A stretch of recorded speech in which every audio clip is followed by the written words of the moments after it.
امروز توی این ولاگ میخوایم بریم پتالینگ استریت یا همون بازار چینی ها یا محله چینی ها توی کشور مالزی شهر کوالالامپور.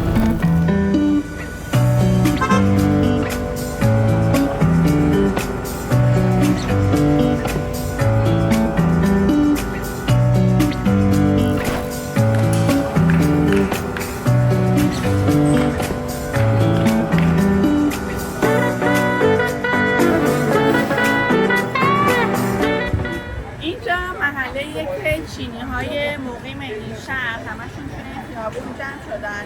یه خیابونیه که دو طرفش سمت راست و چپ پر از مغازه‌های مختلف با اجناس چینی. اینجا معمولا نمیتونید جنس اصل پیدا کنید.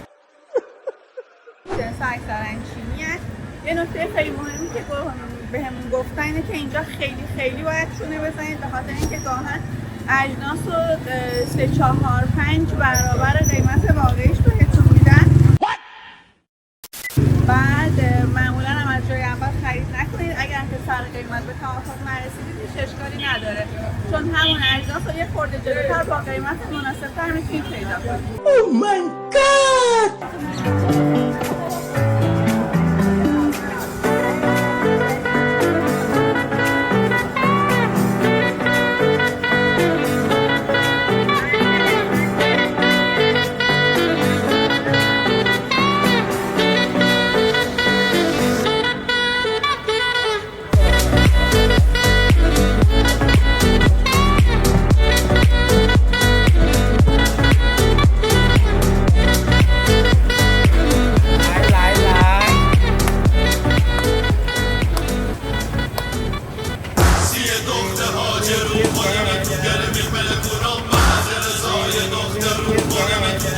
همونطوری که دارید میبینید سرتاسر این خیابون مسقفه، از همون ابتدا تا انتها بالای این بازارچه با این سقف پوشیده شده. چیز دیگه ای که بخوام بگم، یکی از آثار تاریخی شهر مالزی ثبت شده اینجا. یک دو تا جا هم بهمون این تاکسی که آوردمون معرفی کرد، گفتش که خیلی از توریستایی که میان فقط این خیابون رو میشناسن. یک دو تا جا بهمون معرفی کرده، گفته که توی این بازار که رفتید به اینجاها هم راه داره که اکثر توریستا نمیشناسن اونجا رو. حالا الان داریم میریم اونجا رو پیدا کنیم ببینیم که چه شکلیه.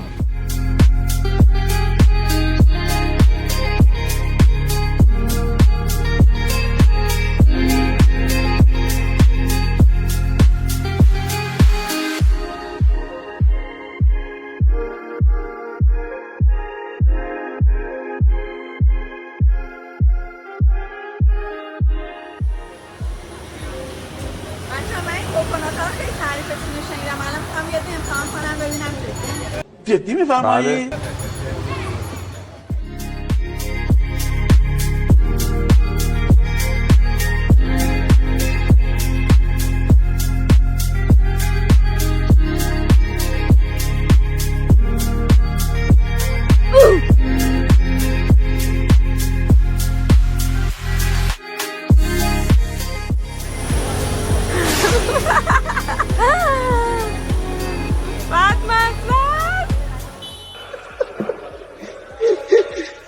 بس دیگه. خب ما تقریبا از اون بازاره اومدیم بیرون. الان میخوایم بریم کوای چای هونگ. حالا اسمشو این گفت بهمون کوای چای هونگ. میخوایم بریم اونجا. تقریبا 250 متر الان با اینجا فاصله داره. بریم ببینیم چی توشه که حالا اون راننده تاکسی بهم گفت توریستا اینجا رو بلد نیستن ولی حتما برید شما. بچه ما اومدیم رسیدیم اینجا از روی لوکیشن کوای چای هونگ، اما نمیدونم دقیقا اینجاست یا این منطقه است، ولی هرچیه همشون اینجوری دارن عکس و فیلم میگیرن.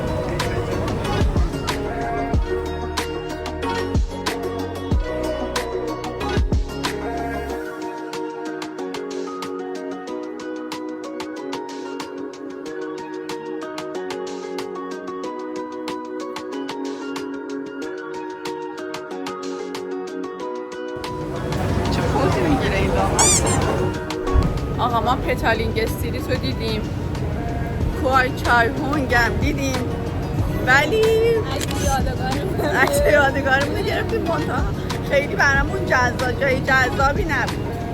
بعد همین پتالینگ استریت یا همون بازار چینی ها رو یه چیز خیلی بزرگتری من تصور میکردم، یعنی یه خیابون خیلی طویل تری تصور میکردم، ولی خب زود تموم شد، چیز زیادی نداشت به نظر من. ما خودمون 15 خوردن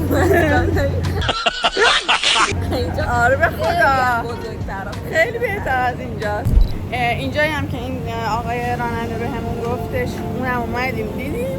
خیلی خود این چینی ها داشتن عکس میگرفتن، توریستای چینی. خب برای ما خیلی جالب توجه اونم که خوردیم اونم خوشمزه نبود. کوکونات هیچی دیگه. این مرحله همه رو سوخت داریم. الان میخوایم بریم همون یه دونه مجسمه بزرگ معروف داره، بودای چیه اون، بعد همون غار باتو که خیلی هم پله داره. الان میخوایم بریم اونجا. اومدیم اینجا نمیدونم این خوراکی چیه، هی میگه خیلی خوشمزه است، خیلی خوشمزه است، امتحان کنیم. کیفیت و نظافت از یاد میکنه لامصب.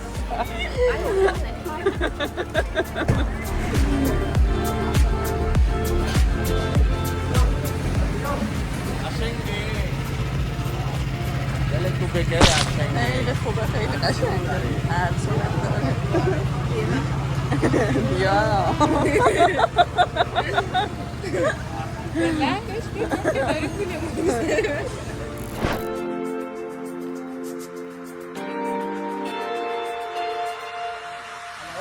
Pancake.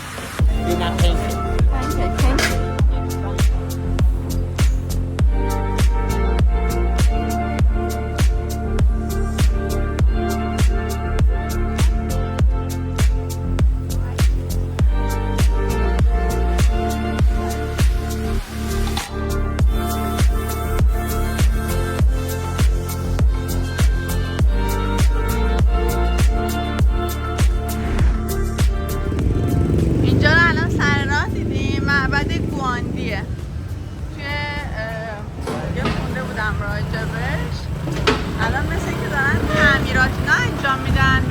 داخلش رو میتونیم ببینیم یا نه.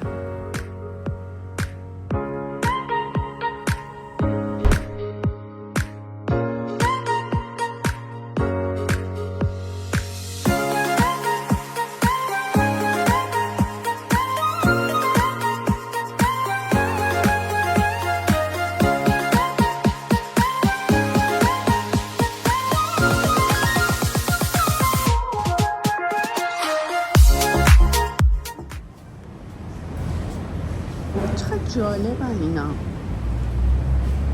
نه اینجوری ریز ریز ریز درست میکنن، یا عالمه چیز نیست کنه. این هم یه معبد دیگه از سر راه دیدیم، خیلی باحال و رنگی رنگیه. الان بریم از جلوتر نشون بدم.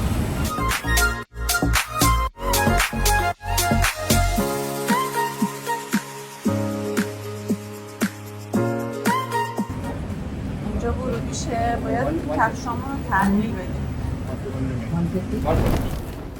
این معبدی که دوباره اومدیم خیلی اسمش سخت بود، متوجه نشدم، ولی خب خیلی حساس تر از اون یکی بود. اینجوری عینا بهم دادن که بندازم دوشم، بعد آره حجابمو باید رعایت کنم، کفشامونم باید در می‌آوردیم و کابل رهن باید می‌شدیم. الان میریم داخل ببینیم چی به چی.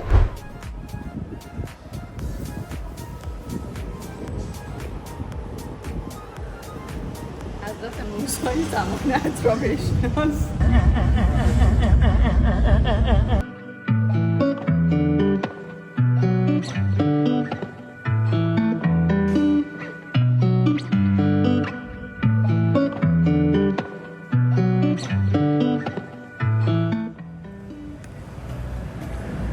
خودشون اون شکلی لخت و پتی میگردن. چطور به تو بینادن؟ بعد ما که میخوایم بیایم اینجا میگه بپوشون. همون میتونه از خودشون بپرسید. نگاه کن تو رو قرآن، برای اونا خوبه، برای ما بده. همون و پر و پاچه همش بیرون.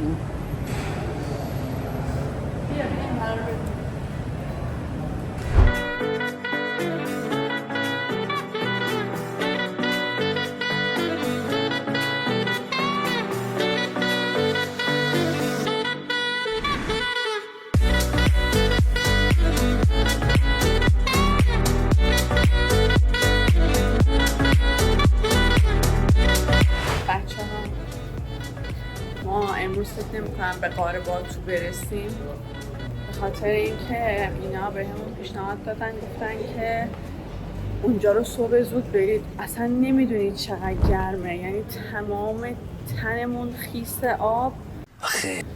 بعد اصلا یه وقت به خاطر همین ما الان این دوتا معبد و اینا رو که دیدیم و خیابون چینیا و اینا رو که گشتیم، واقعا احتیاج داریم که بریم هتل یه خورده. به خاطر همین اونو احتمالا به فردا موکول کنیم. اینجا که نوشته کافه دیان، اینجا یه پستخونه تقریبا 100 ساله است که تبدیلش کردن به کافه الان. این هم یکی از جاهایی بود که اون آقای راننده تاکسیه به ما معرفی کرد، گفت اینجا رو هم برید ببینید. ولی چون ما خودمون کافه های خیلی خوشگل تر بیرون دیدیم، ترجیح میدیم که اونور بشینیم. ولی خب گفتم حالا اینم بهتون نشون بدم فضای داخلش. اومدیم اینجا دیدیم ماساژ تایلندی داره، اینم قیمتاشه. واحد پولشون هم رینگیته که تقریبا 13-14 برابر ماساژ. دقیقاشو نمیدونم، باید نگاه کنم.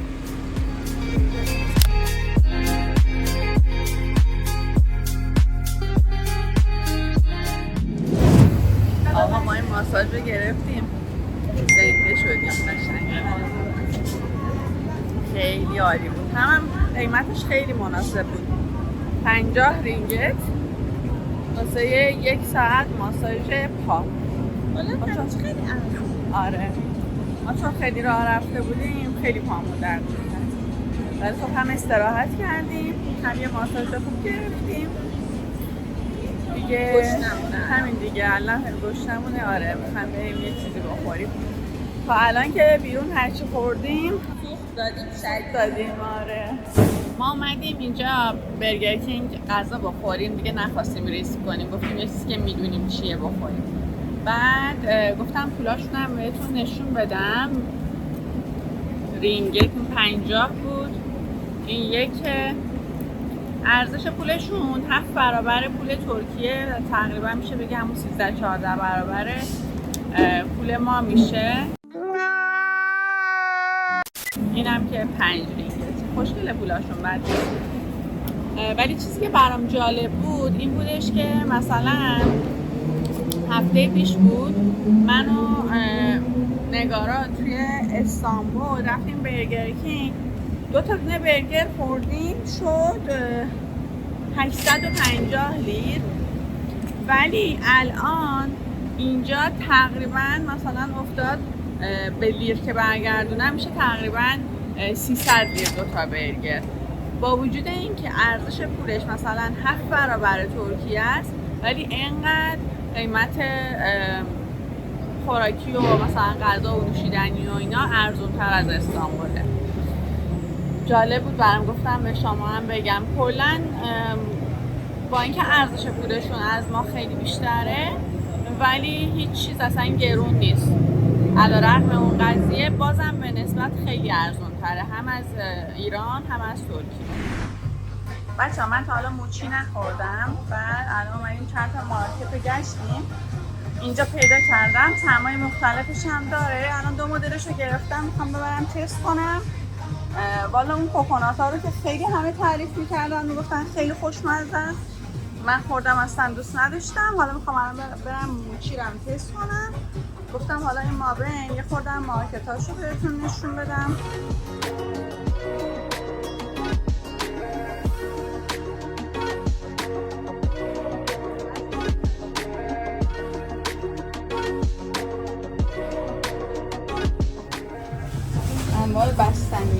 اینجا داره، انقدر اینجا بستنی فروشی هست به خاطر گرما.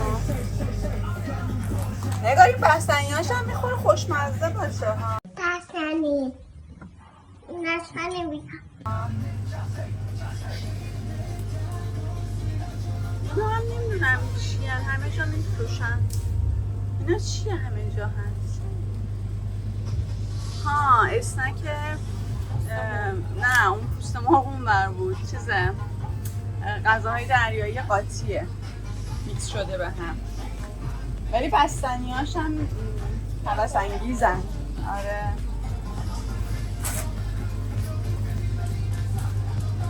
اینا هم اسنک ماهی هن.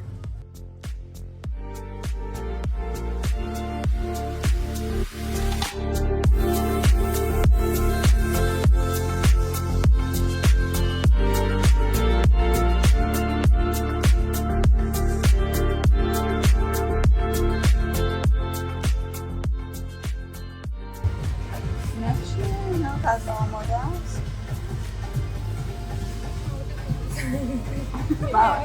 هرچی میبینیم یه مواد خوب سبزی.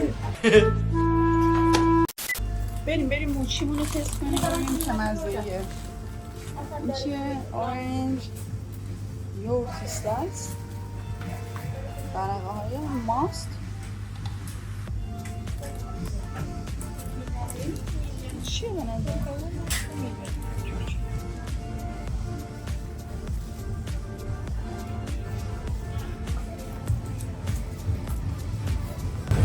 اینجا دارن خوراکی آماده میکنن برای افطار.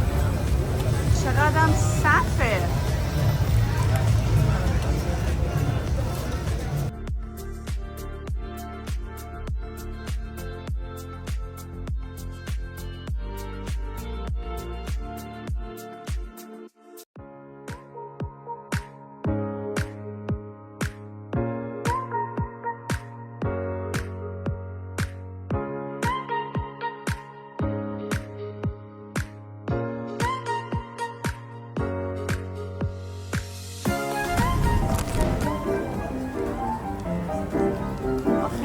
برگشتیم هتل، همه ذره تو لابی استراحت کنیم، یه قهوه یه چیزی بخوریم و بریم اتاق.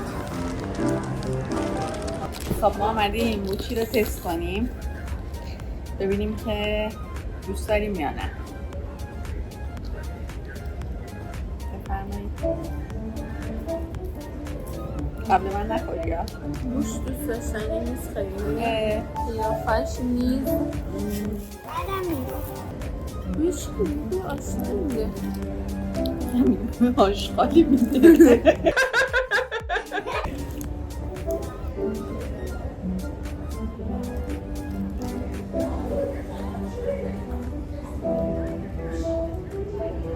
ها؟